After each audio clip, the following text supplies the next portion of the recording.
we were expecting like 70, 60 weather at night, and it dropped to like 35.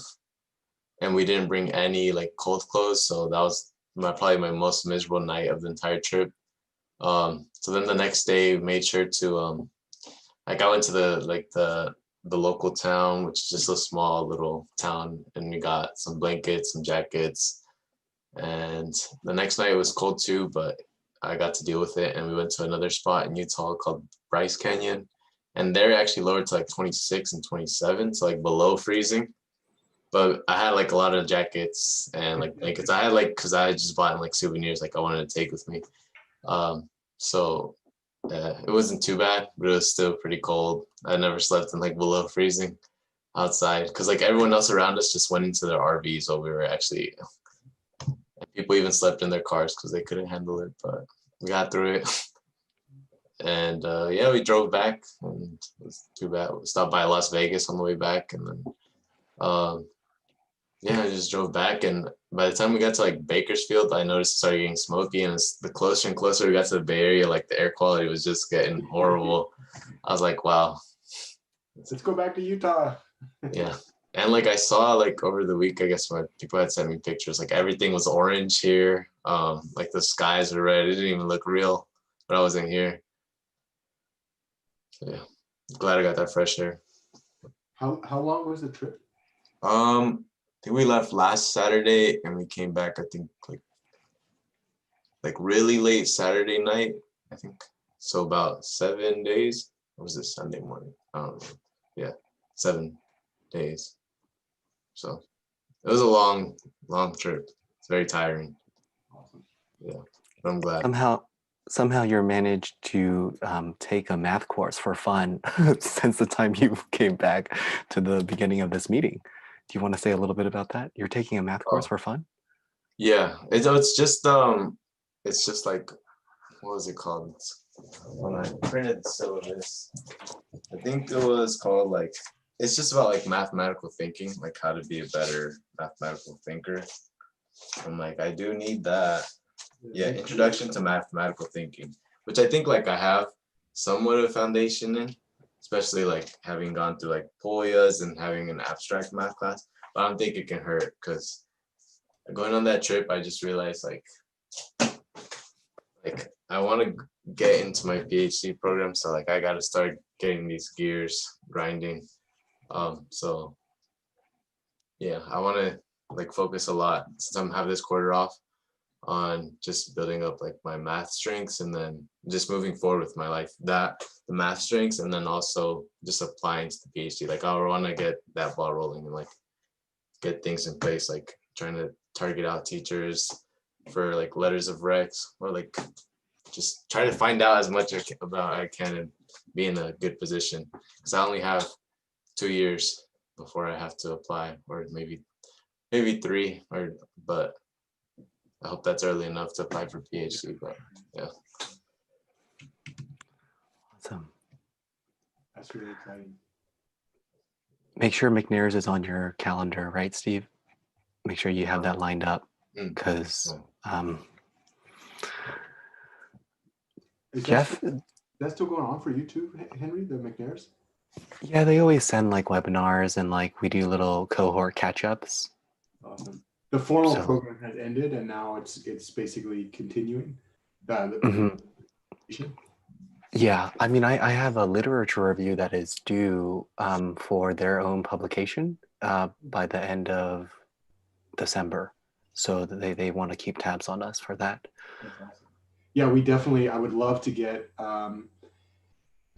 Steve to be in that program. I also, so you have, did I hear that right, that you are off of UC Davis this quarter, Steve?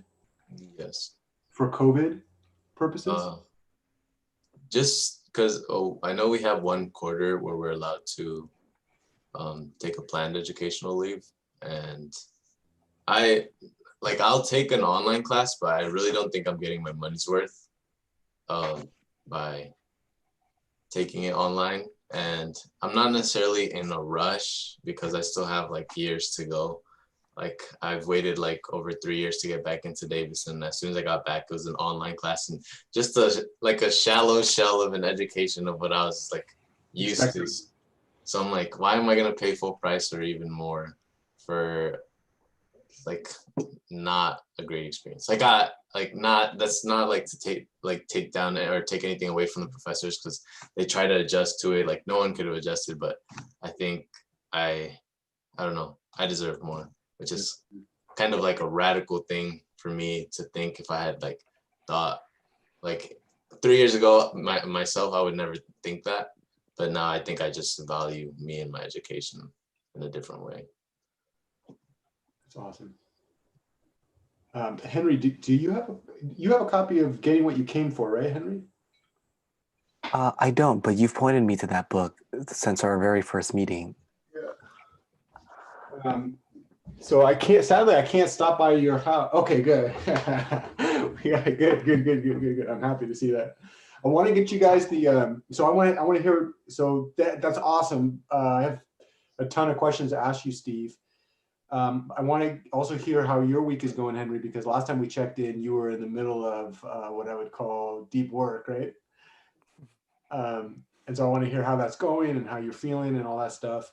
One thing that came up as you're speaking, Steve, was I'd love to get you guys the document cameras if you want them. If you don't want them, don't worry. It's not like they're. I have my wife has been so cool with me. She's like, this is your office now. You can do whatever you want. So they're literally right there. So it's not like they're taking any space. But if you guys want them to be able to start that process, I'd like to get them to you. So anyways, that came up as you were speaking, because I was thinking about the book and the document camera. The book would be for grad school. The document camera would be for the learning code and other content creation projects, because you guys are you're pretty much on the road there. But more on that later. Can we transition this to Henry and hear how you're doing? I want to hear how you're doing, actually, Jeff, because that last meeting, all you heard was me. So, Steve, Yeah, this is Jeff's new place. That's his new home. It's pretty, yeah. Nice. I promise you. So here's the deal. I promise I'll say it, but like you're right now, Henry, the stuff you're doing, this is just an office, right? The stuff you're doing is like the rest of your life. And so I'm happy to start if you feel really strongly about that, but I want to give you another chance, because I definitely want to hear about what's going on for you. Okay, I can start. For today's check-in, I actually wanted to lead with, I've been doing some research on, so my school is doing okay. Steve, last meeting, I broke down a little bit with Jeff, because I'm just going through a lot, but my school's doing okay. I'm ramping up. I am channeling the minimum viable effort to get the ball rolling in all my coursework. And just, I mean, before I arrive to deep work, I actually have to do work. So it's going okay. Earlier this morning, I signed up for, I think I've shown you that bald dude, Brian Johnson, his YouTube channel is called Optimize, Jeff. So he has this whole like mastermind course, and he has a two-week free trial. And I'm happy to share my login with you guys, but I remember, Jeff, last meeting you said that you were ramping up to do another build, right? Another YouTube build. And his website is really pretty fascinating. So he has like these philosopher notes where he writes 6 pages of book summaries. He's got about, I don't know, close to 1,000 book summaries.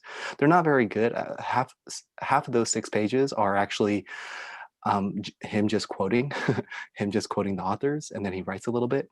But then he also has these master courses. So like here's one on learning. It's time stamped.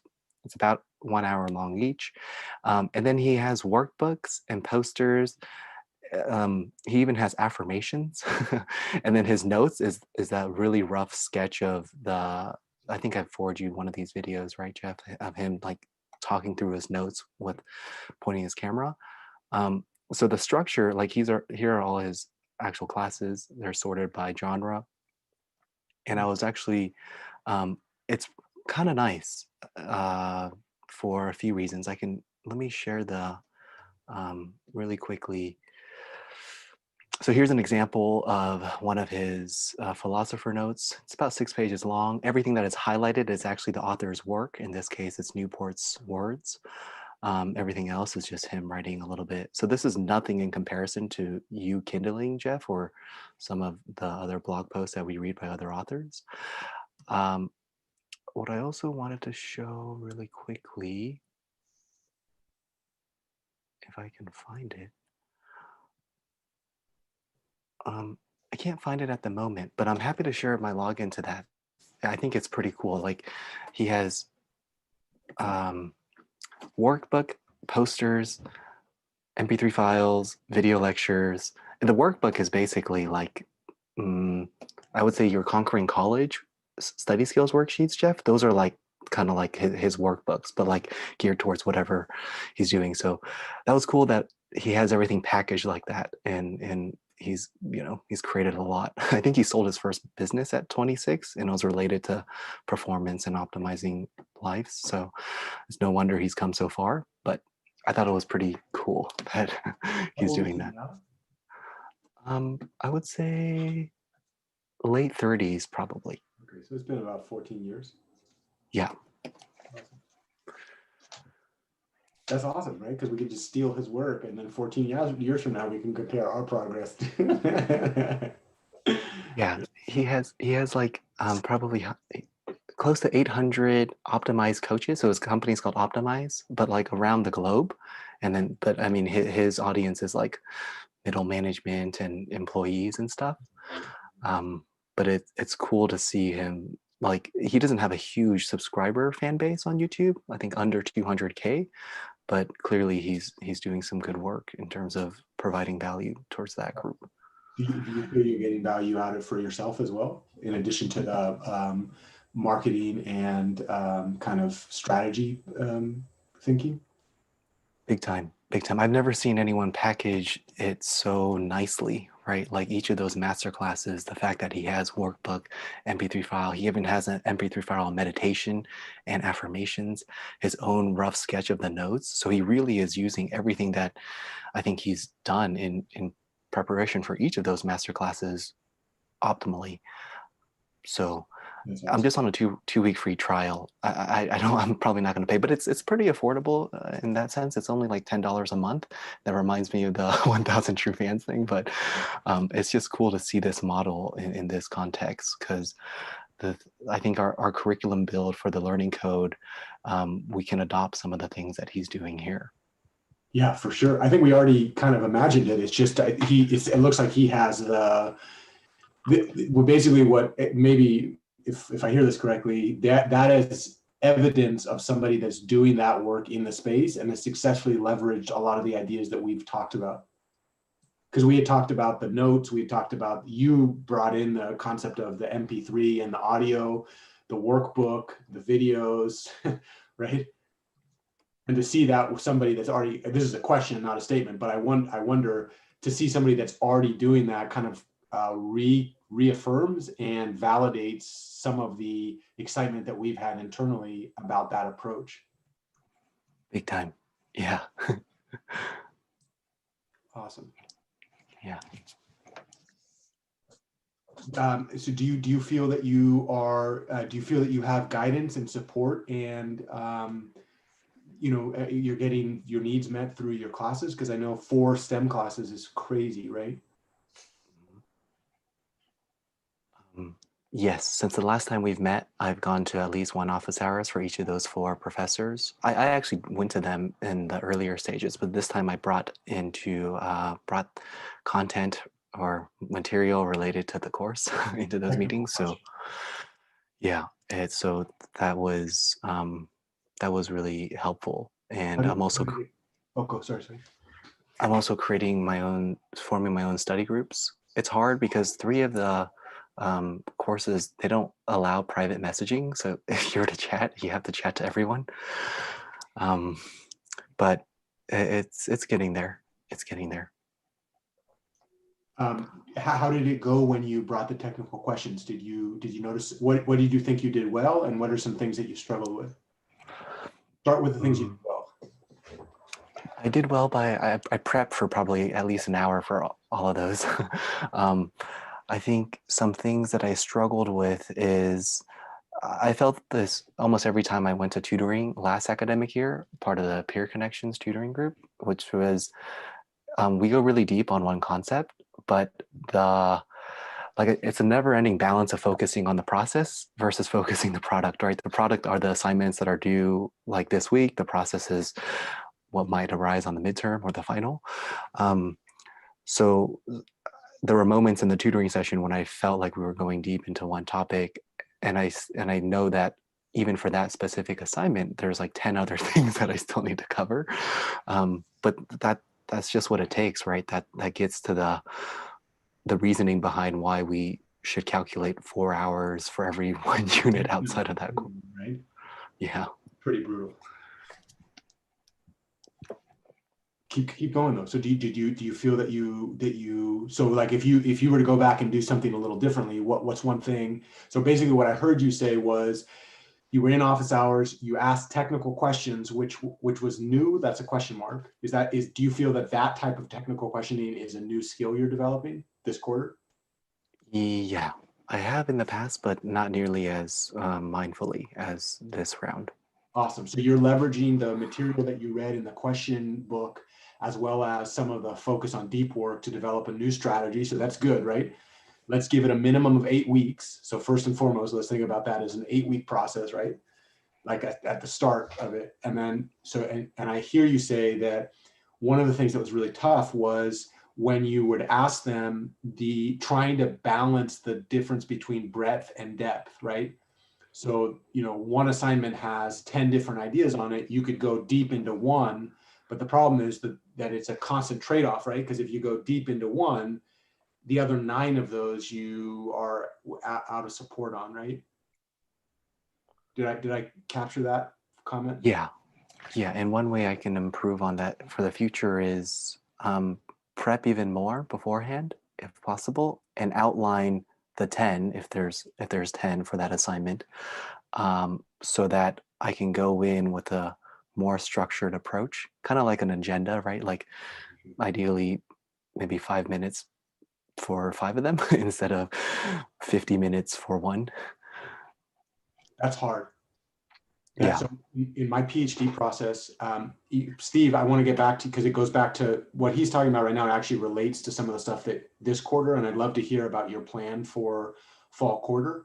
And it's very much related to this. I remember when I was working with my advisor, we would have about an hour to 3 hours, depending on the meeting, for 3 weeks of work. And I recognized probably within the first 2 months of research,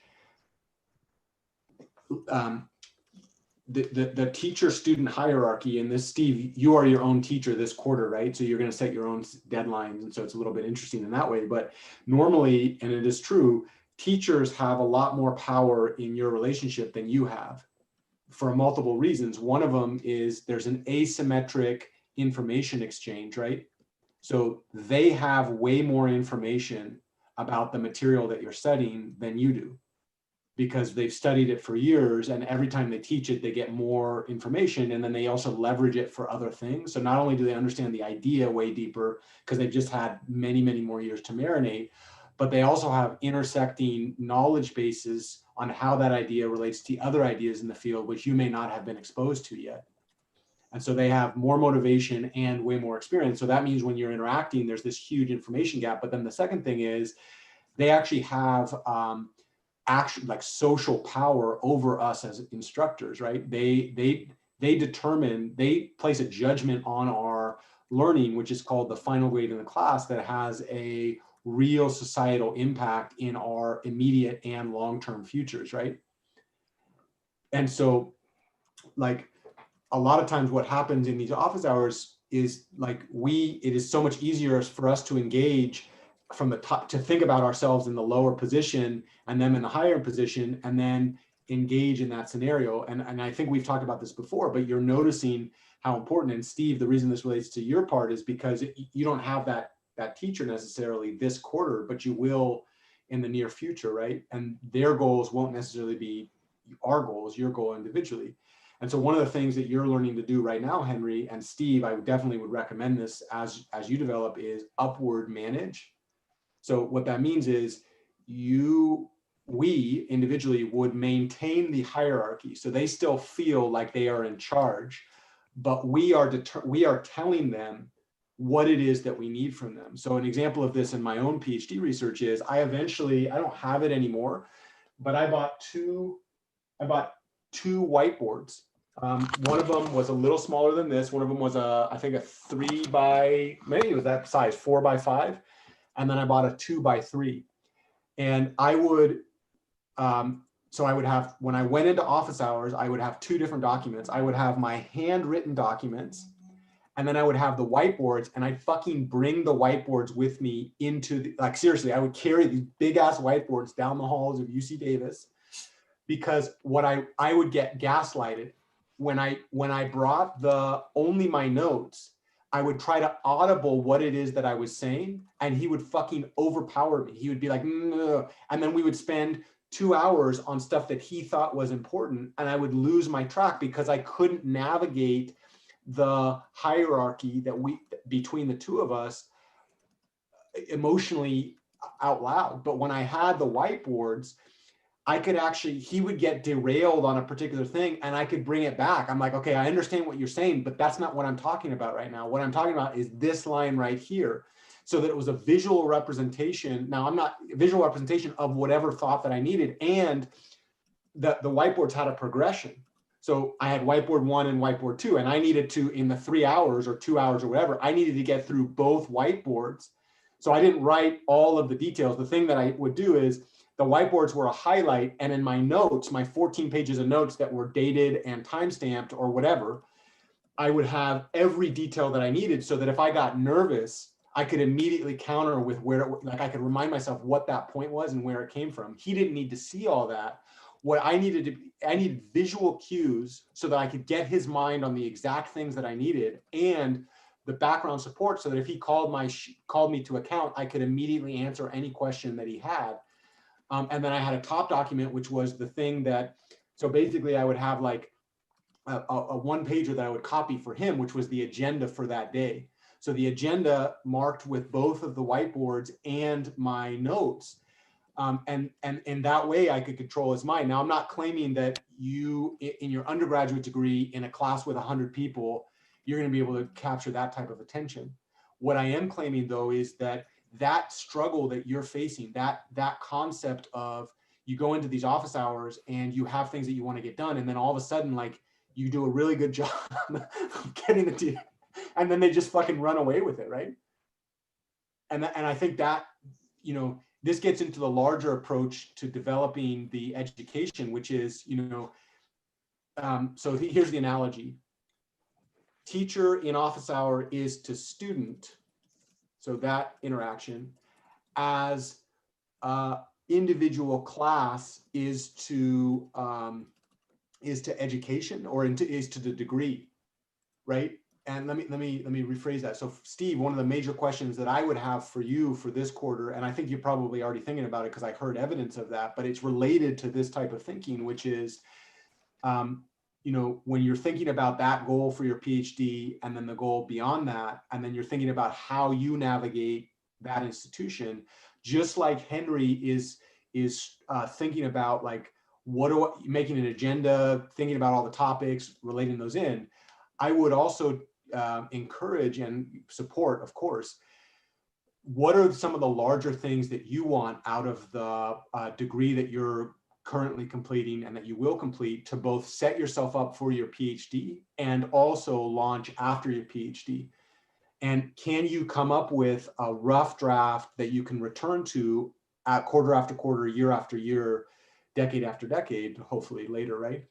Where you're able to advocate for those things within the spaces that you have, even when the professors and the authority figures don't necessarily understand nor support the items that you bring with it, right? So Steve's advocation list is on a different time scale. Henry's on a time scale of weeks/months. And I think Henry does this as well. And then Steve, the one that I'm talking about right now, is on the time scale of months, years/decades, right? But it's the same process. It's just one of them is designed to advocate for a local need, and the other one is designed to advocate for a global need. And I think the really nice thing is that you are in a position, Steve, and Henry, you're in this position too. It's just a little different, right? Your bandwidth right now is on externally imposed deadlines. Steve, your bandwidth is on internally imposed deadlines, right? but there's that connection there. So let me shut up for a minute. What did you hear, and what did you find valuable there, or not valuable? Things that you're like, oh, it's fucking weird. Go ahead, Steve. Oh, me. Oh, well, I guess since I kind of missed what you guys were talking about last week. So you guys are saying that, or Henry, I'm assuming from what I've heard, it's like you go to office hours and you ask a question and maybe you get it solved, but the teacher like derails the conversation and you're not getting that value that you're looking for. That didn't arise last week. Last week was more just like all this research that we've been doing together as a team on productivity. I realized I wasn't implementing it to success or to my benefit in this semester with my courses and my other stuff. So last week I pretty much just was like kind of breaking down of all the responsibilities that I'm trying to juggle. But the irony is I'm like listening to people talk about being productive and reading about this stuff. And it's like, I'm struggling myself. So this whole office hours thing surfaced today. So do you want to try to repeat or articulate what Jeff's technique was in upward managing office hours? Yeah, but I guess let me offer some response to that, I guess. Yeah, because I know your feeling of not being able to be like quote unquote productive. Well, we are productive if you compare ourselves to our past. And I know I've had like, I've showed you where I make a plan over the summer before a quarter, like, oh, this is what I plan on doing. And I have all these check boxes. And then like halfway into the quarter, I'm only doing like a third of them or a fourth of them. But regardless, that is an improvement over what I was doing the quarter before. So I don't know about for you, but I think I've been a little bit more forgiving of myself for not being able to just flip the switch overnight. I think I get better in like small increments, and over a long time, I think it'll add up.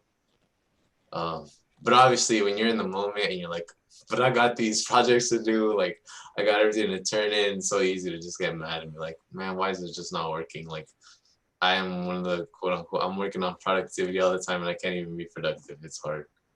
But yeah, and then the whiteboard idea, matching that with the handwritten notes. So the purpose of having the whiteboard is just so you can have like everything demonstrated at once and to like kind of like force the professor's attention to it, or I don't know if I understood it correctly. I can try, Jeff. So my understanding of it was just like in tutoring or just like in Tech Core, remember when you opened up a virtual whiteboard when you're helping Brian understand the module operator? The reason you do that is so that Brian not only has a visual,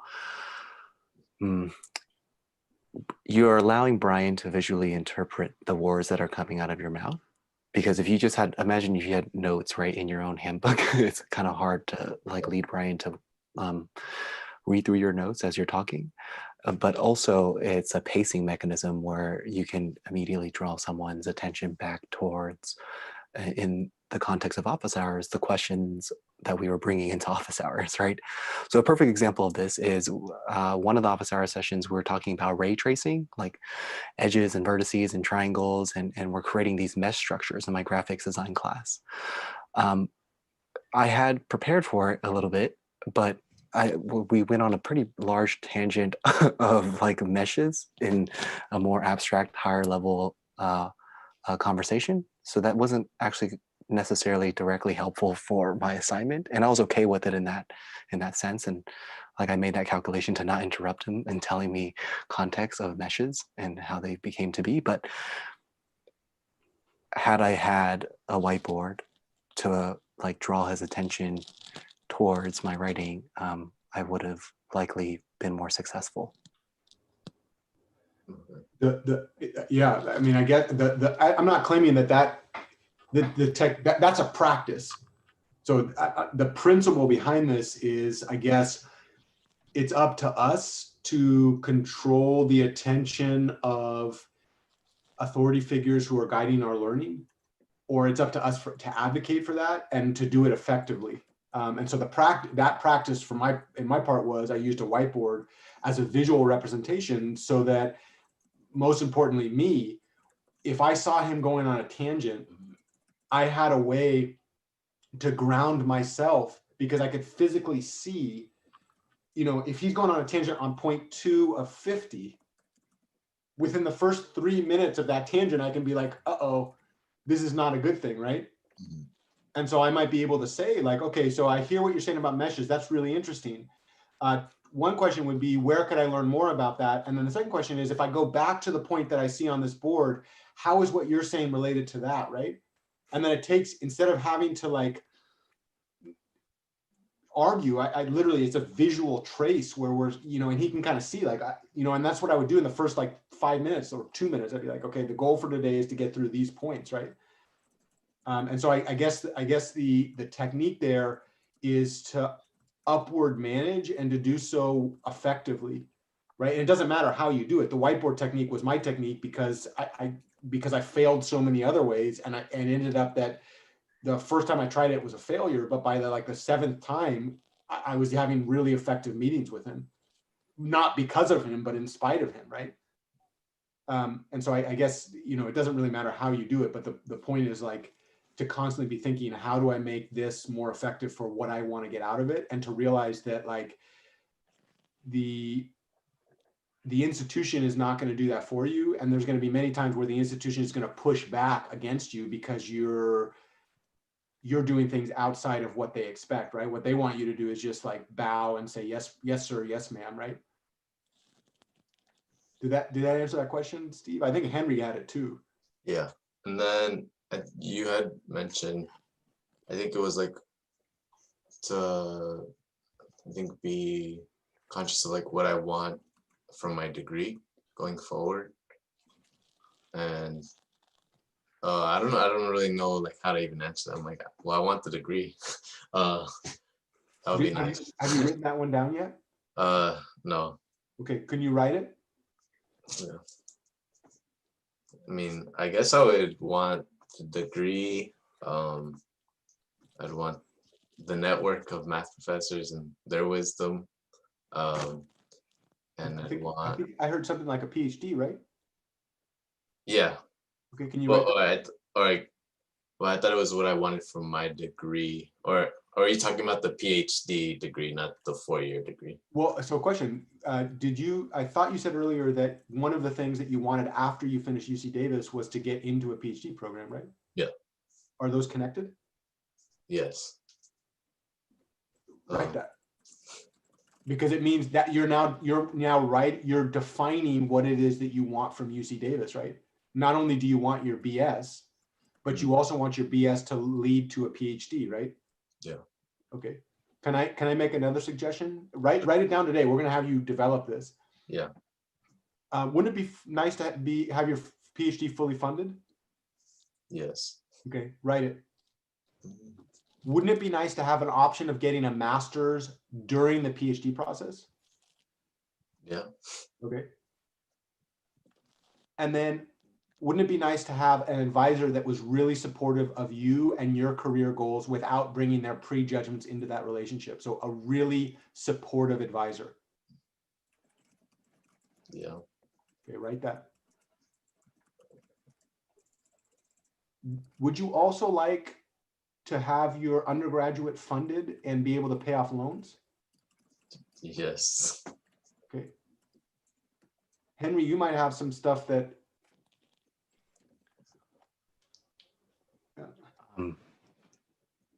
So I think Jeff has shared this with you too, Steve, but what really stuck with me was if we can think about our education, or in particular after we get our undergraduate, the PhD process as an extended incubation period where we can develop skills that we would otherwise not be able to develop as well if we were to work in industry or if we were to go straight into teaching, right? So I guess reversing PhD to master's in this case. And then when I think about everything that we're trying to build here with the learning code, whether it's the curriculum or whether it's a future book, paired with the 20 hours of Cal Newport's listening to Cal Newport, it's like, this is really valuable, right? To be able to think well and write well. If we're serious about helping people, like books really could be the bricks of education. I don't know, the students' minds. and I don't necessarily just mean books by literature, but also the content that we'll create, the multimedia content, et cetera, et cetera. So I think if you were to work in industry and if you were to just get a master's, you can still do all those things. You can still be a self-directed learner and develop all those skills and mindsets. However, if our PhD is fully funded, and if we can access resources in our PhD programs that we would otherwise not have access to if we just started teaching at a high school or at Foothill, it's something that we should think about, right? And make that comparison. And that it's kind of vague right now, but the sooner we begin making that more transparent, the sooner we'll have a more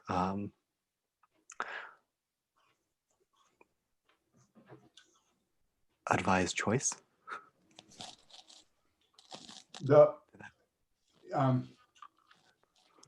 what the way that I say this in a sentence is the student makes the school doesn't make the student. That's my sentence. Which I mean, it's two sentences, depending on if it's a comma or a period, right? So in this case, Steve Silva makes UC Davis. UC Davis doesn't make Steve Silva. And what I mean by that is what UC Davis is going to give you is a list of classes, and that's it. They're not going to tell you what value you get from the classes. They're not going to tell you how to get into internships. They're not going to tell you how to navigate this for a PhD program. On the flip side, that knowledge exists at that school.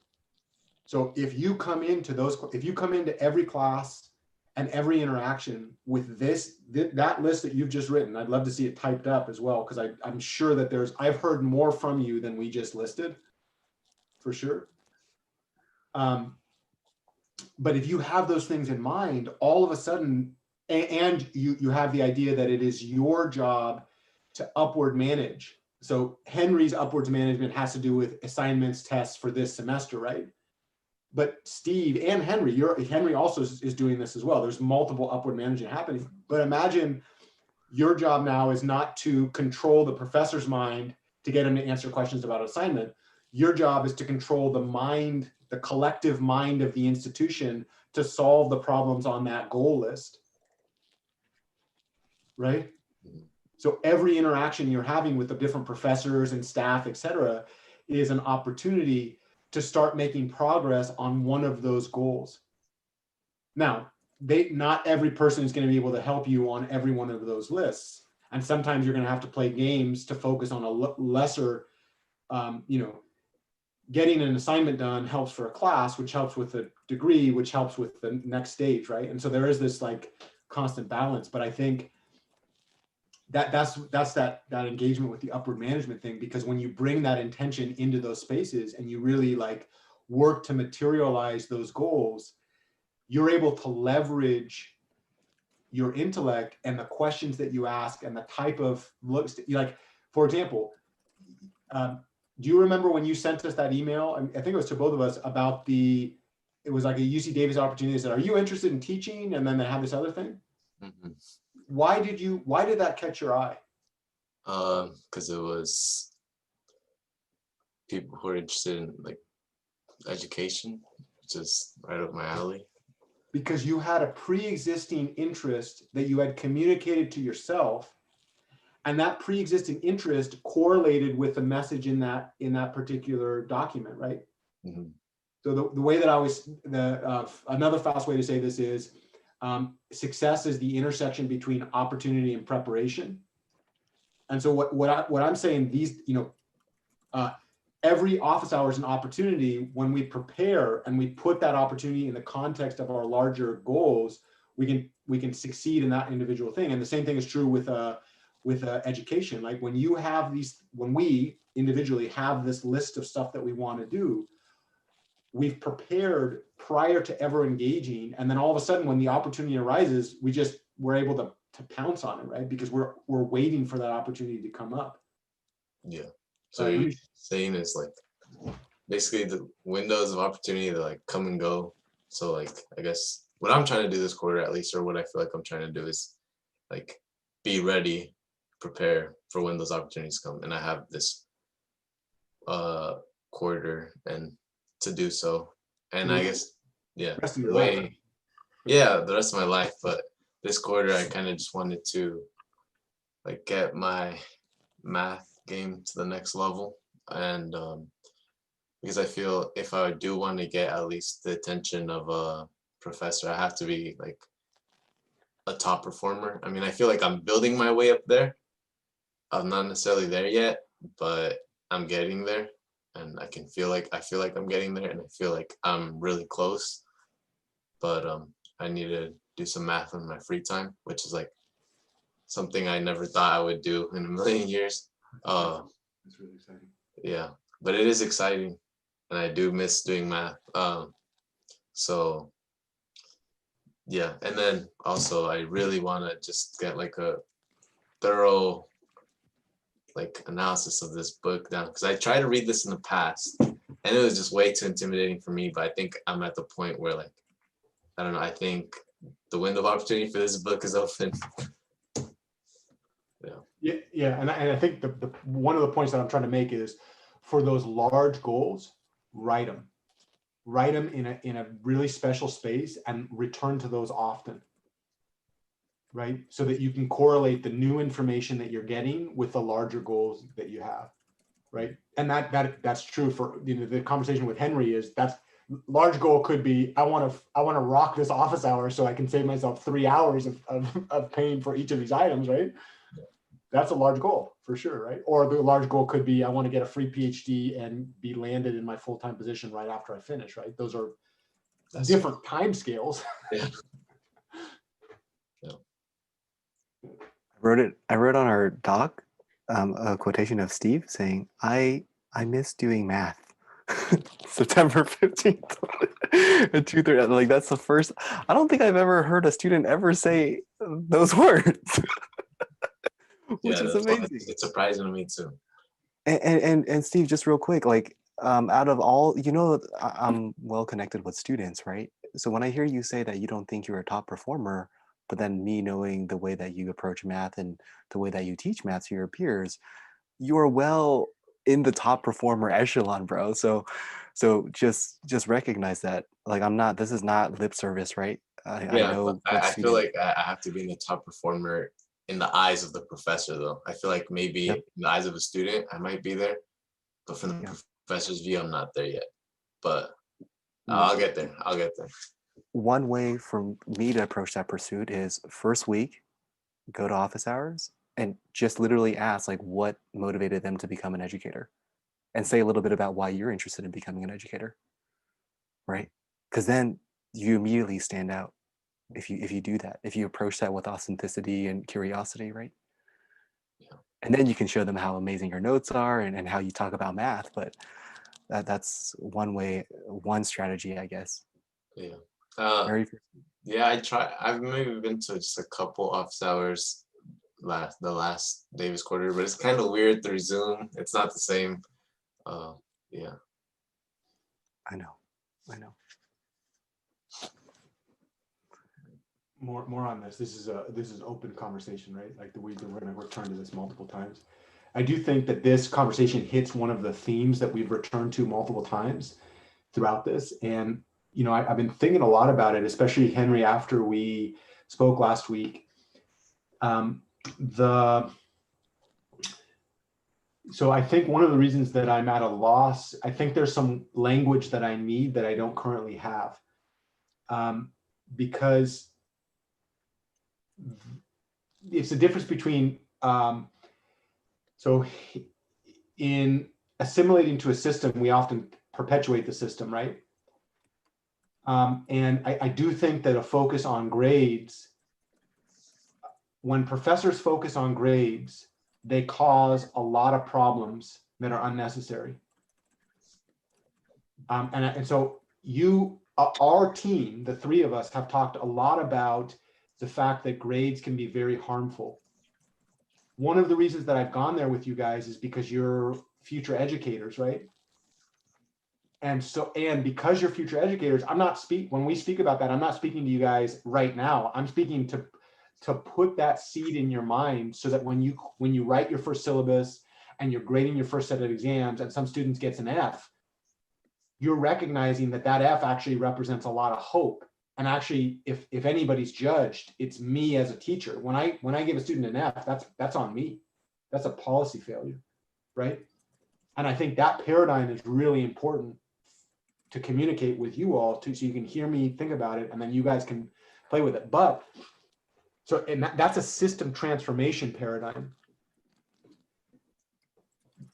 The system navigation paradigm for students, that's a different conversation. And we've talked many times that we don't want to create videos and content that are too grade focused, right?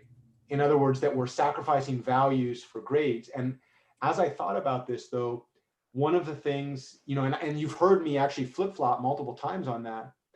And one of the things that came up recently was to think about the progression of skills. Do you remember in Cal Newport's, I don't know if you guys read that one, the How to Be a Straight A Student? Yeah, I have it right there. I've only skimmed it. I haven't read it. In that book, he has this idea that straight A students work less than non-straight A students. Mm-hmm.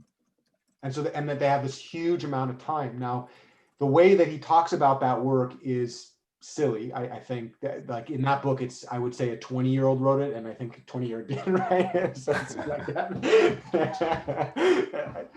But the message there is really powerful. Could you imagine right now if you were at a place where you could get straight A's for like 5 hours of work a day total? I'm not there yet. Now, I'm not claiming that's a smart thing. So one of the reasons that I disagree with that book is because it's a little bit myopic. Like it states that the goal of the education is to get the degree, right? Which yes, that's true, right?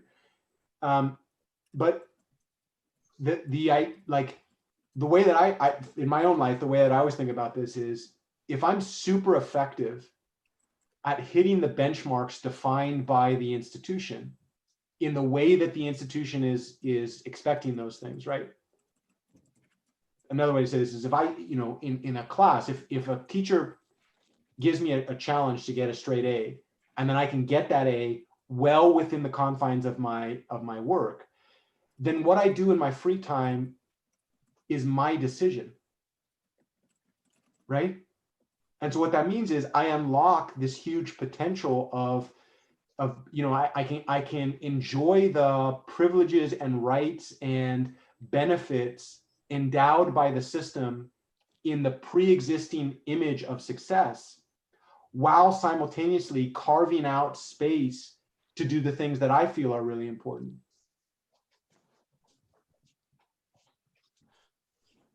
But the reverse is not true, right? Right.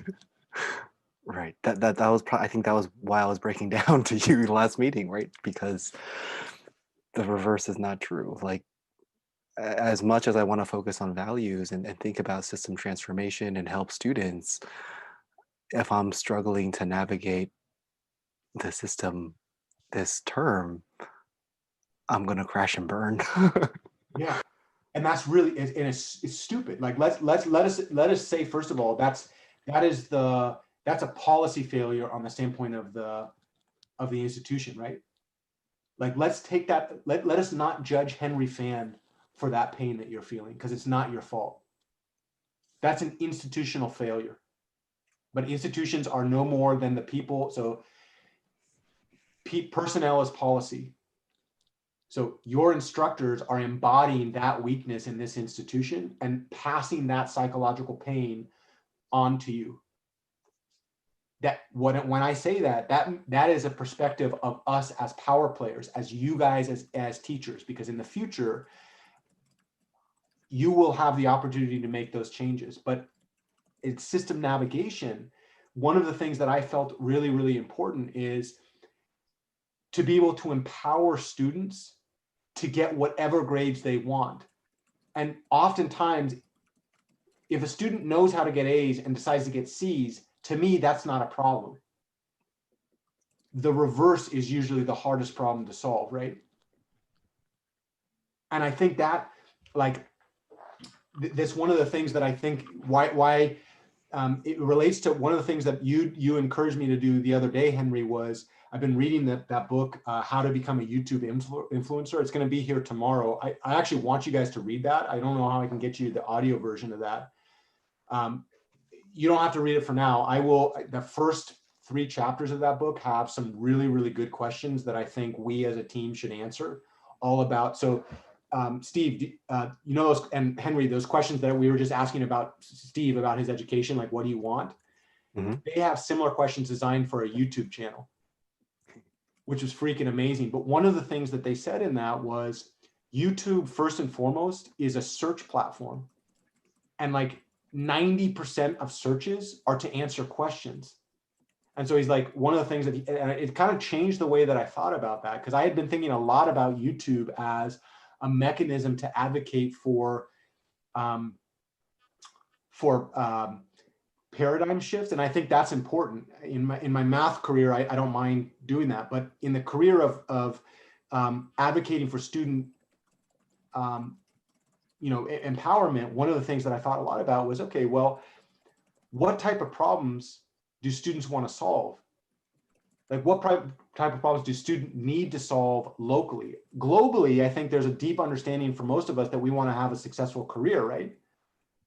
But there's these barriers to entries, which is, how do I get through the fucking class? I don't care about what's going to happen 20 years from now. Like, I just need to get through this class this quarter. And I think there's a lot of space for us individually to be able to leverage that local, to satisfy the local need, to get students to the place where they can get straight A's in all their classes while advocating for the larger thing, rather than the reverse, right? Rather than like ignoring the local need and going for the larger need, because like, if students can't get those A's in those, it doesn't even matter A's, right? It's just whatever grade that you want. It's just generally the hardest grade to get is that A+. And so if you're able to get the A+, then you can get any grade, right? You can get, right? Anyways, that's a larger conversation, and I think we can continue that as we get our, as we think about, you know, some of the kind of the goals. I will generate those. I have a plan to send those to you guys. That you don't have to go read that stuff. I will ask us to journal as a team, because I think it's super powerful for the next stages of our development. But that's that struggle that we were having, and that real tension there. Like, it's almost a necessary but not sufficient condition, right? Let me say this in a really, like, I don't actually believe what I'm about to say. So, because this is a over compression of something that is way more complex than this, right? But let me simplify it for the sake of brevity. In order to create a career that I love using a college education, I need to be able to get straight A's and to capture the attention of my professors. It's not enough. And in fact, if all I'm able to do is to get straight A's, there's going to be a bunch of things in my life that are not going to go well in the future, right? But if I'm not able to do that, if I'm locked, if I can't navigate those spaces, I'm going to get locked out of opportunities that are going to be really important for other stages of my life. Let me say immediately, that's a stupid mechanism to create an educational system. There are many things wrong with that, and I believe those things should change. But between now and utopia, the ability to get straight A's is a necessary but not sufficient condition for some of the larger value-based decisions and navigating into the spaces where we will have power in the future, right? I realized you had this perspective, Jeff, probably within a year of working with you, because with your deep focus on learning in the lectures and in our conversations versus everything that Conquering College is, right? Conquering College is all about system navigation. But then the way you teach your courses and the empathy that you have for your students, whether it be exam corrections, whether it be 6 note sheets on an exam, goes against Conquering College. However, Conquering College, the idea of that, in my mind, is to help, is realizing the fact that all the other courses your students are going to have to take don't have notes and exam corrections. That's it. That's it. Yeah. Yes. Yeah, I mean, I realized that before we even did anything related to the learning code. And even this past week, I thought about system navigation and transformation like 25 times as I was listening to Cal Newport talk about 21-year-olds who have tenure at MIT. I'm like, what? How do they do that? Well, they had to have navigated really, really effectively and efficiently for that to have happened. And the Whether problem, sorry. I was just going to say, well, let's hope that that 21-year-old isn't projecting their psychological neuroses on their students, right? But without consciousness that Steve and I are working hard to develop, and that you have developed over the last decade and a half, they most likely are, because we just mimic what we experienced, right? For sure they are, right? And you're feeling that in your classes. When you feel that, and this is one of the reasons that I felt really, that I feel to this day, every time I engage with you guys, I get a lot out of it personally, but I also recognize that this, if I, it is possible for us to disband and you guys go on your way. But if we do that, there are going to be very, very few voices that bring you back to this humanity, that bring you back to the system transformation. And that's how we propagate inequality. That's how we propagate injustice. Because out of survival coping mechanisms, basically, like those 21-year-olds that get tenure at MIT, nowhere in the system does somebody take them aside and say, like, oh, what were the things, like everywhere in the system, there are things to design to tell them they are bright, they are geniuses, they are wonderful, nothing needs to change.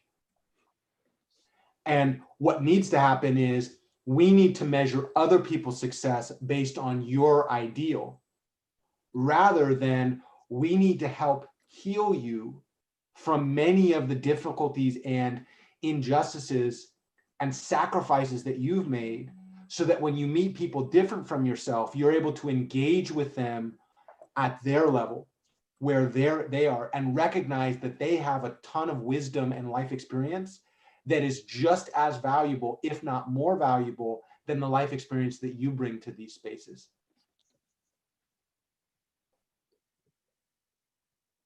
And that's, yeah, go ahead. I was going to say, that doesn't even get to the idea that the system incentivizes research at MIT, right? Like the amount of research they have to publish.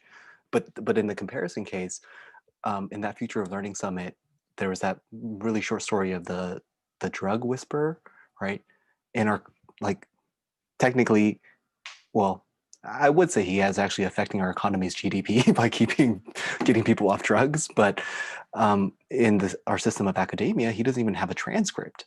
Right? So how are you going to compare someone who's saving hundreds, if not thousands of people to get off drugs versus someone who is publishing research about Alex math software? Who is helping hundreds, if not thousands of people get on drugs? It's not funny, actually. I mean, it's kind of true, right? Every single term. Yeah. Every single term, we're losing thousands of students, from degree shifts to just dropping out with debt. So I mean, that's the learning code. The way that I would imagine the learning code is to focus squarely on the system navigation and to empower and to be able to arm them against the barrage of arm us, each of us, myself included, against the barrage of misinformation, disinformation, and just literal ignorance in this that comes from authority figure, from content experts that have thought very, very little about what learning means and how it works, right? So that when you're faced with that type of authority, you can navigate that space with efficiency, deft, and you can achieve any academic goal that you want in some of the worst, most damaging environments that you could face, so that you can move beyond that to the next stage. And I think the next stage is really important. The other parts of the conversation, which is how do you make sure that if you're a teacher, what's the Hippocratic Oath? Do no harm, right? Like that part of that conversation is really designed to have you guys start meditating on that very, very early on in your education, in your progress as educators, which I think you guys already have, but like, I think it's good to be able to walk and chew gum at the same time. And I think from the standpoint of like impact, if we're focusing the learning code on college students, I think the impact and the influence that we're going to have, it's much larger in the locals, in that space of system navigation. Like a fast way to say this is, we'll teach you how to get a 4.0 in 2 quarters. Is that really what we're teaching? No. Right? Is that really what we believe deep down? No. Do I really believe deep in my heart that 4.0 solve the world? No, I think that they fucking make things a lot worse in most cases, honestly, right? But I also believe that, for example, the day you guys get your 4.0s in those classes and you start to, the world, I guarantee, I would bet money on this, I bet part of my career on this, as you get into places of authority, you're going to do great things on behalf of those who have less power. And so the question is, how do we get you in those spaces? And that's where I would say 4.0s are necessary, but not sufficient. Doesn't mean you have to get 4.0s. You can get less than that. But if you want to flip that switch on, my statement is, let the learning code or Conquering College be a space that has a ton of really valuable information on how to do that efficiently, without each person having to solve their own problem, right? Like, here, why don't you steal some of our ideas for a while until you start to replace those with your own, right? The reality is students aren't searching on YouTube how to become global citizens, but rather, how the hell do I do this assignment, right? I mean, that's why Chegg and Course Hero exists. Their entire model is paying students to freaking upload their answers. But then I think a huge fraction of students have been so traumatized in that system that it's not that they can't afford Chegg Premium or Course Hero Premium. They don't even want to get grades. But I hear what you're saying, Jeff. No, and I'm not that what you're just saying when you're saying that when somebody is traumatized by the system so much so that they want to disengage but from that metric, that is like we should think about that, right? And like for you, Henry, like I said this last time, like we as a team, I want to listen to those stories and understand where that comes from. And like, it is so important to be able to heal from that, because in healing, not only will you be refilling a portion of yourself that is really important, right? But you'll also be unlocking portions of yourself that will be super valuable for future generations of students.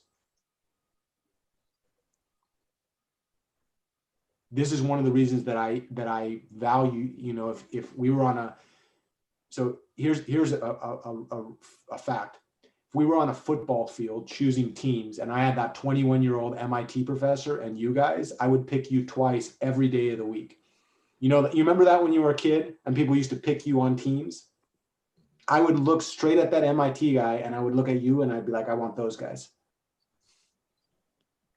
Unless your research interests align to his research portfolio. Unless he showed some, I would pick you guys over Cal Newport. Period. I respect Cal Newport. I think he's done great work, but there is a humility from lived experience and from, I have a lot to say about that. but the point is that I value that in you two, and I hope you value that as well. It's not, you guys are on, let's not look at the physical ages of these people as the metric. Let's look at the project age as the metric. So as a blogger, my project age is about 4 months.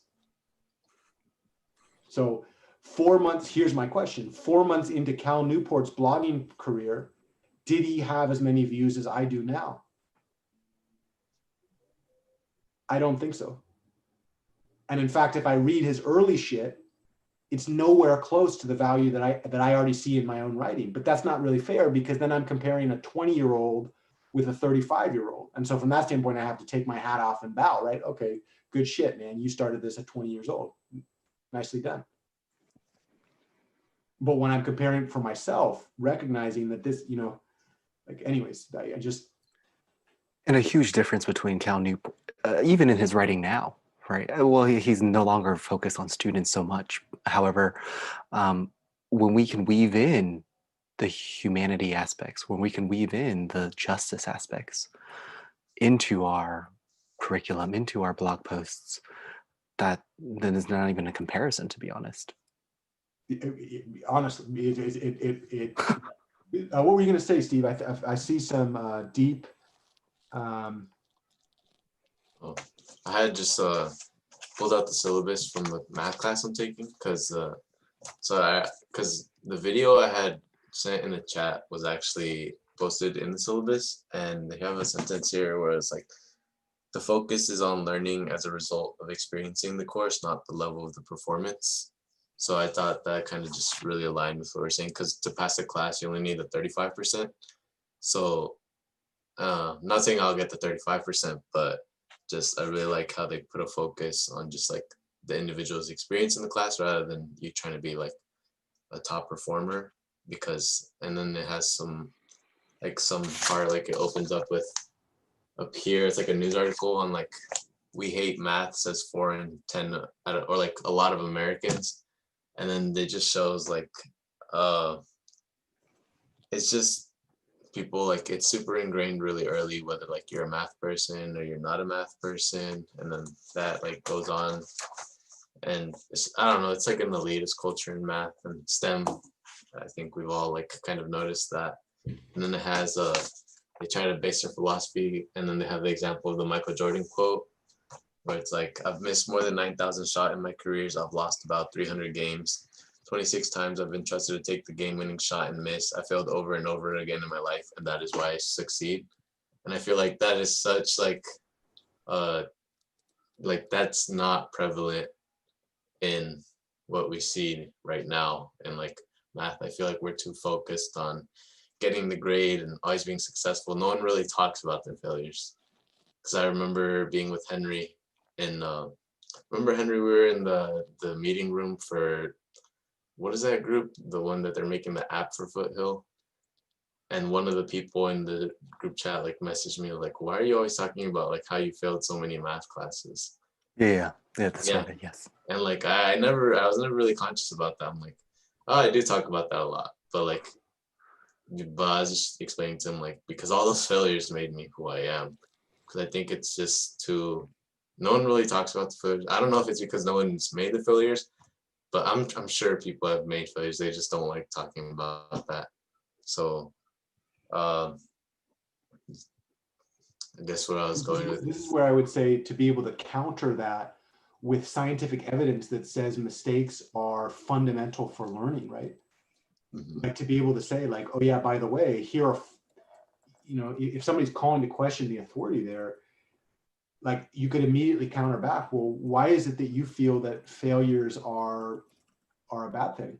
Like where does that come from? Because the reality of the situation is failure is fundamental for learning. And here, if you'd like, I can point you to 3 or 4 research papers on that subject that actually measure the brain activity during a quote unquote failure versus brain activity when you're doing things right.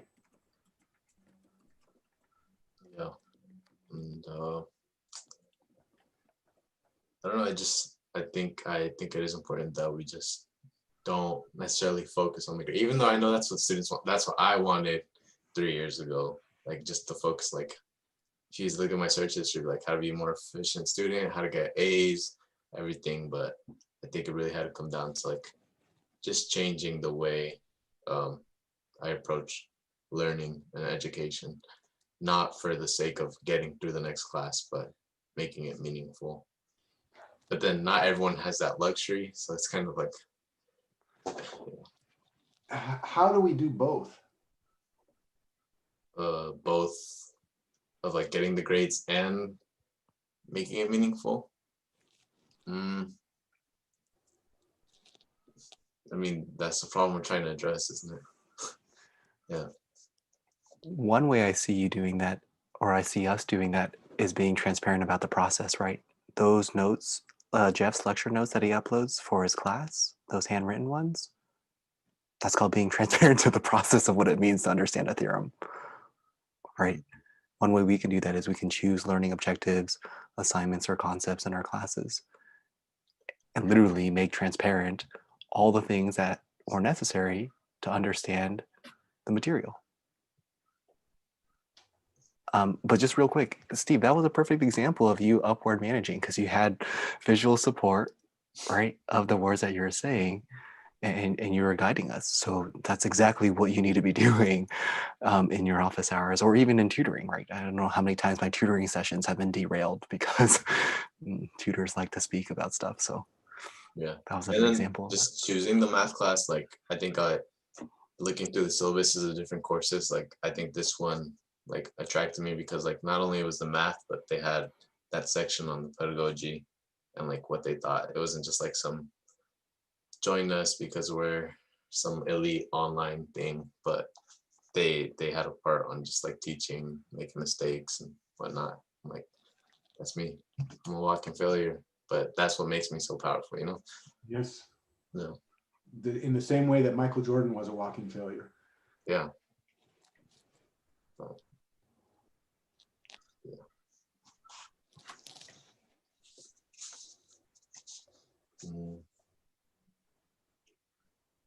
Oh, I also had come up with some more goals for what I want for my degree.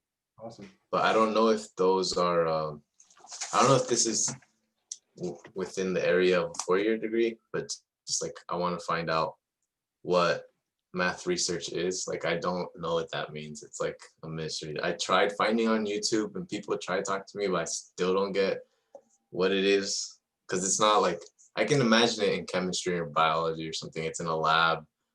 They're in there for hours. Like I know people who've done it, but like in math, I can't even visualize what it is.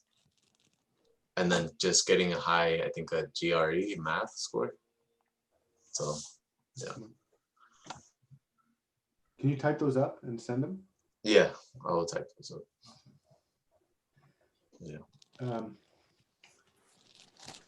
So I have, how are we doing on today's meeting? Really good. Yeah. Really, yeah. And I want to get you out on time, Jeff, so we can think about either of you can take the lead on the next 3 minutes.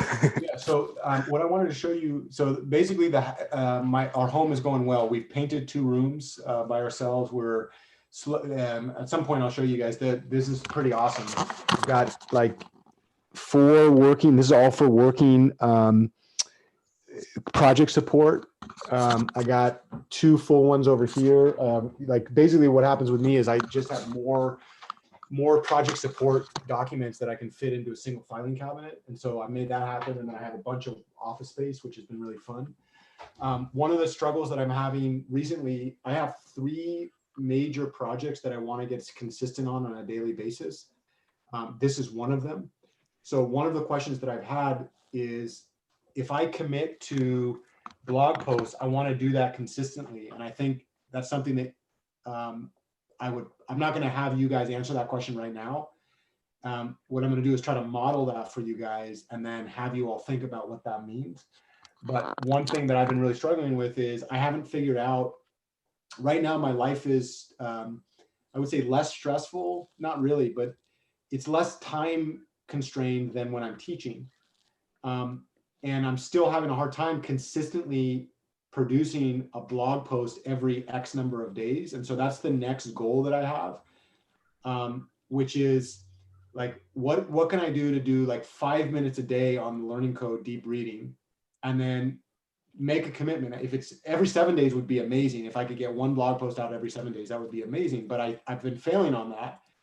And so, you know, when I fail, try again. But if what I'm doing isn't working, try some other strategy. So that's something that I'm working on right now. Like every other Monday, like come up with a concrete goal for consistency. And I think one of the things that I'm going to do, and I will send that to you guys for the next meeting that we have.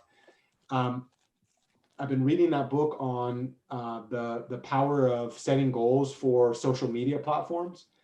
And I think the moment that I have that, like as we start, so for the Learning Code, one of the things that I think I need to do a better job as, and I think we as a team could do, is to have what I might call a business plan in mind, and then understand, it doesn't even have to be a business plan, but just like a plan of attack for the media that we're producing, and a message of what we're doing, and then relate that plan of attack to the individual posts that I'm doing, and then coordinate that with consistency. And so between now and the next time we meet, I hope that I'll have some valuable insights to that, plus another blog post. I'm about 600 words, 700 words into my next blog post right now. I spent about 3 hours this morning and some time last week as well. And so hopefully we'll have a chance to kind of work through that and start to build that as a team, slow and steady always. So if I compare myself now to where I was a year ago, I wasn't even blogging at all. Now, in the last 3 months, I've produced probably like 9 posts in different spaces, right? And so, and you know, and then that's what I would have you guys do. Compared to a year ago, how are you doing now? And I think as like, so that anyways, that's where I am. And the house is going well. We're having fun. I do want to get you guys those document cameras if you want them. There's no pressure on that, but it's on my mind, so that you can start leveraging that sooner rather than later.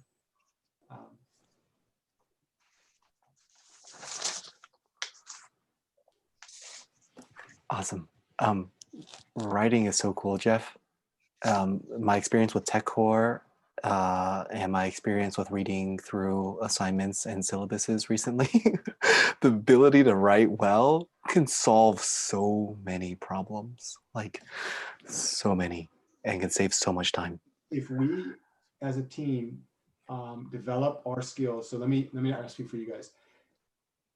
I think that writing is one of the most powerful skills that I can and have developed from the standpoint of knowledge work. Yeah. And if you guys are serious about doing your PhD, one of the reasons that I'm really excited about this project is this will be a low stakes incubation period to develop yourselves as professional writers, which will have a direct translation into all of the academic work that you can and hopefully will do. I believe you will do. And also a lot of the work that you'll do as instructors. And, oh yeah, by the way, there's multiple money-making opportunities for good writers. So, can we do next week at this time? Yeah. So I owe you guys 2 things for next week that I plan to produce for you. For me, I mean, it's really that I will have another blog post on the power of belief. The title of it is "Why We Believe in You," or "Why Do We Believe in You," or something like that. So it's a catchy. I hope it's a catchy title. And then I'll also have a outline of questions that I'd like us to consider. I don't think we're going to get answers to those questions as a team by next week. But I will have a list of questions that we can come back 2 weeks from now, and hopefully all 3 of us can contribute to the formation of a document of our social media plan, so to speak. Great. I for me, I can also set 2. I will have a blog post. I worked on one this morning for 2 hours. It's an introduction to those 10 principles of lecture literacy. And in that introduction, it's cool because I'm weaving in some humanity. And my second to do, I think this one's really kind of exciting, is probably a what, why, how that Steve led, but for one of my CS courses. So I guess technically two blog posts, one on my personal and the other on our page. Yeah, that personal one is super powerful. Then for me, I already have a blog post about, or it's pretty near to being complete on asking questions from that book that I was reading, The 5 Elements of Effective Thinking. And then I do want to make a plan on like how I'm gonna try to implement this quarter for preparing for the fall. So I still have some more thinking to do about that. So maybe next week I could try to get some feedback off you guys. What do you guys think about my plan for the quarter? In terms of what will best prepare me for getting the most out of my degree. And I guess I should set up also what those explicit goals are. Yeah. So if we meet on Tuesdays, maybe our goal, I think this is still up in the air, but maybe our goal could be to send out the materials for Tuesdays by Monday evening at what time? Midnight. Midnight? You mean all our to-dos being posted? Yeah, just, and obviously if you miss it, then that's okay. I just, one of the things that I'm learning is if I come to the meeting not having sent it to you guys, I try to sneak in a lot right before the meeting happens, but that's not really fair from the standpoint of teamwork, right? Because it means neither of you have a chance to actually look over it. And so if I don't know how you feel about this, but I know for myself, a practice that's really effective is if I'm going to meet with you guys on Tuesday and I have some deliverables that I'm going to be communicating with you, it's super effective for the way that my mind works to have to deliver those to you at least a few hours in advance so that I'm like the real due date is not our meeting, right? And that gives the opportunity for you all to be able to look over some of that stuff before we actually sit in the room together. That makes sense. All of this is a question mark, not a statement. Yeah. That definitely makes sense. Otherwise our meeting is if our meeting is the first glance of the stuff that we produced, it's it's not great. It's not fair to each other, right? Because then I can't, like, if Steve is like, hey, what do you think of my plan? And I haven't read it yet, like. Yeah. So what time would we want the day before? This is open to negotiation. For me, midnight works because I have Tuesday morning, basically most of Tuesday morning to fit in an hour or two for our stuff. Midnight works for me too. I won't be up that late, but yeah. I'll probably submit it earlier, but I guess midnight is fine. I feel like a teacher. TLC. I love that it's TLC. I know. When I got my first job at the TLC, I didn't know TLC stood for Teaching and Learning Center, and I watched some like TV show, and it was like Tender Loving Care. Yeah, I was yeah. like, what does this really mean? TLC, I love it because it is tender loving care, right? Like that is actually a lot of what we do, the humanity part of it, right? It's TLC and TLC and TLC. All right. It's great to see you guys. Great to see you guys. Thanks, Jeff. Keep it up, guys. You champions of the world. Bye. Thank you. Steve, if you want to stay on for a minute or two. Oh my God. That was a big meeting. Yeah. We didn't get to record. Pretty short, actually. But yeah. They're all going to be this length now. Well, that's the goal. Yeah. I mean, it felt impactful, though. Yeah, I wish we recorded. I mean, that's one thing I actually wanted to ask is like, because there were some things that was said in our meeting that isn't directly very nice to the system and our teachers, if you know what I'm saying. But at the same time, there were many really valuable things. Upward management. What do we want out of our education? Like, even if it's just those 2 points, right? There was at least 10 to 15 minutes on each of those points. Yeah. Oh, I had a question because I saw your last agenda and you had something about independent study and being like a top 3 student. And I'm like, what is that about? Are you trying to get in with the professor? Yeah, with the professor. He's the one that his channel is called Algorithms with Attitude. I'm in his class, not for data structures and algorithms, and is another class. But I basically it's in the message thread. I introduced that idea, which was like to get to. It's literally in our message thread, but basically, what can I do to set myself up to work with this dude?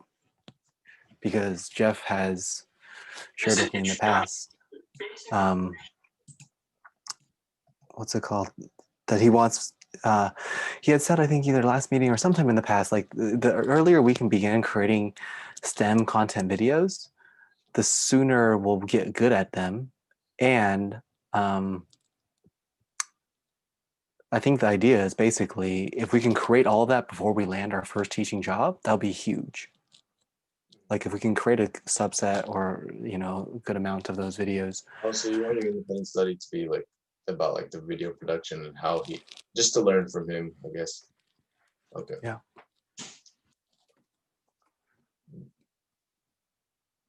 Cool.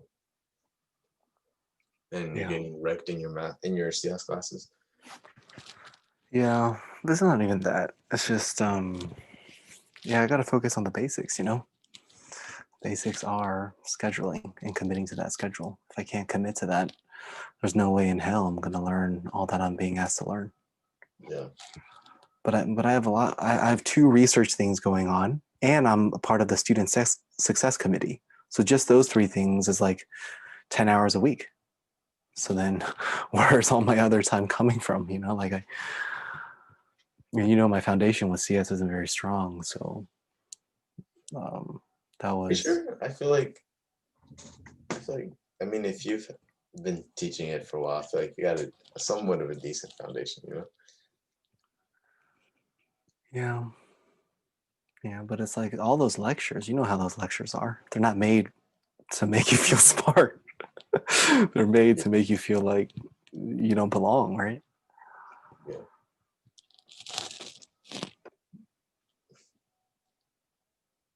Anyways, so that I need to think about how I guess I can edit it, right? Well, now I'm doing this live thing. I don't know if I can actually download and edit it because there are definitely, like, just in our meeting, 2 segments that can totally be content for our YouTube page, right? Upward management and getting the most out of your degree. So I got to figure that out. So maybe next time, don't go live and just record the whole thing so that I at least have the record so I can edit it. This live is still unlisted, so don't worry. This is not public live. Yeah. Just people in the chat just commenting. It'd be dope though. One day we'll get there. I think one day we'll know how to filter out, To be honest, why are we even filtering it out anyway? It's not like we're saying anything that's not truthful. And to be honest, I don't think anyone's going to really get us in trouble by being like, yo, they said teachers are propagating systemic injustices. Like, who cares? I'll say that to their face. Just kidding. But not, I mean, again, I have a ton of respect and empathy for 99.9% of teachers, right? It's not really on them that they're not incentivized to.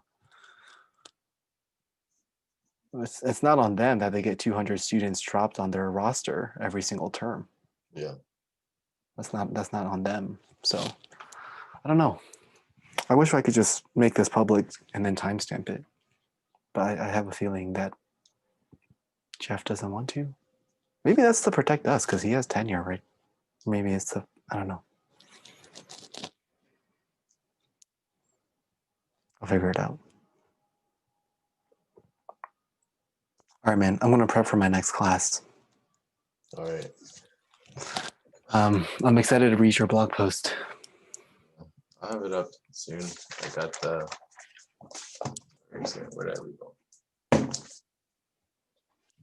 So, yeah, I just about to ask some questions and whatnot. But yeah. So I guess we'll just update the thing for next Monday with, well, what were your actionable items? One blog post on the 10 principles of lecture literacy, and another one of a STEM concept, a blog post of a STEM concept that I'm learning. Okay. I'll try to follow the what, why, how, and I'll try to be really thorough with the how, right? Okay. I'll think about conquering college with the how. Scheduling. So we can post not only about education, but like what are No. I think the STEM concept, I want it to be on my own blog. So just how like you have your own blog. Okay. Yeah. Okay. I think they're supplemental because if the idea is the learning code is supposed to be geared towards students, there's nothing more valuable than being transparent about the process of learning, right? Rather than talking about how to learn. I mean, they both have its value, but yeah. Okay. All right. I'll let you go. Focus on your next class. All right, Steve. Yeah. Peace.